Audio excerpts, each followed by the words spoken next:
So far in this unit, we have focused primarily on nouns. In this lesson, we will introduce Greek verbs. Consider, to begin, the English verb speak. Here we have the first person singular, I speak, second person singular, you speak, third person singular, he speaks, or she speaks, or it speaks, first person plural, we speak, second person plural, you all or y'all speak, and third person plural, they speak. Notice that the spelling of the verb speak is quite stable. It is only in the third person singular that the spelling changes and an S is added to the end of the verb. Because the spelling of the verb is largely unchanged, the pronoun is essential. For example, the only difference between the second person singular, you speak, and the first person plural, we speak, is the pronoun. The spelling of the verb is the same. Well, this is not the case in Greek. In Greek, the spelling of the verb undergoes significant changes. The Greek verb for speak, which you learned in Lesson 7, is lego. Lego is I speak, leges is you speak, lege is he speaks, legamen is we speak, legeta is you all speak, and legusin is they speak. Now, because the spelling changes, the pronouns are not necessary.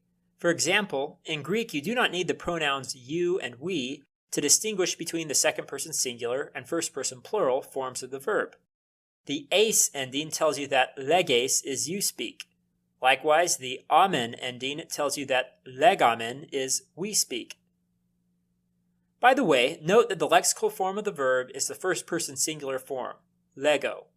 As we discussed in previous lessons, the lexical form of a word is the form of the word that is listed in a lexicon or dictionary. The lexical form is the form that you learn when you memorize vocabulary. Okay, well let's take a look at another verb. Here you can see the same endings on the verb akuo, which means to hear.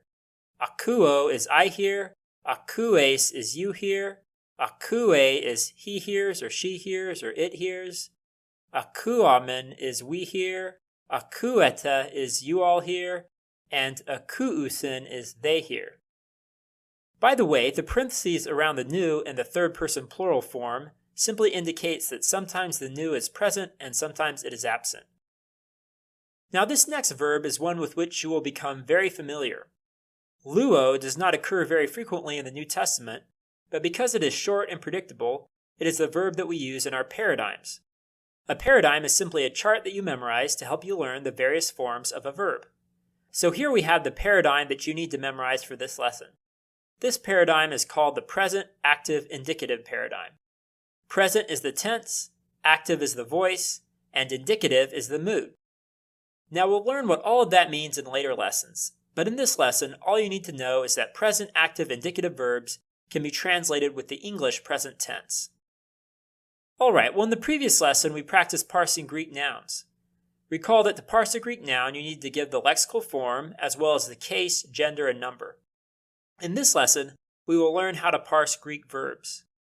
Parsing a Greek verb involves giving the lexical form as well as the tense, voice, mood, person, and number. Now in later lessons, we will learn how to identify the tense, voice, and mood of a verb. However, you don't need to worry about that now. In this lesson, simply focus on identifying the person and number. In this lesson, I will only show you present active indicative verbs. So in the examples we are about to go through, the answer for tense, voice, and mood will always be PAI, or present active indicative. Alright, well let's get started. The first verb is Akuamen. First, you should recognize that this is a form of the verb Akuo, which means to hear. Now take a look at the ending. As you can see in the chart, this is the first person plural ending. As I explained earlier, all the verbs I will show you in this lesson are present active indicative verbs. So our answer is PAI, present active indicative, 1P, first person plural. Now how would we translate this verb? It is first person plural, so we need to use the first person plural pronoun, we. As I explained before, present active indicative verbs can be translated with the English present tense. So Akuamen is we hear. Let's take a look at another example. Consider the verb Genosketa. You should recognize that this is from genosko, which means to know. Now take a look at the ending. As you see in the chart, this is the second person plural ending. So our answer is PAI 2P, present active indicative, second person plural. How would we translate this verb? Well, it is second person plural, so we need to use the second person plural pronoun, you all or y'all. So Genosketa is you all know or y'all know. Our final example is eke. You should recognize that this is from the verb echo, which means to have. Now take a look at the ending. This is the third person singular ending, so our answer is PAI 3S. Now how would we translate this verb? There are actually several possibilities. It could be he has, or she has, or it has. He, she, and it are all third person singular pronouns. Of course, the context will almost always indicate whether we are talking about a man, a woman, or a thing. Alright, well that concludes this lesson, so go ahead and learn the content by taking the quiz.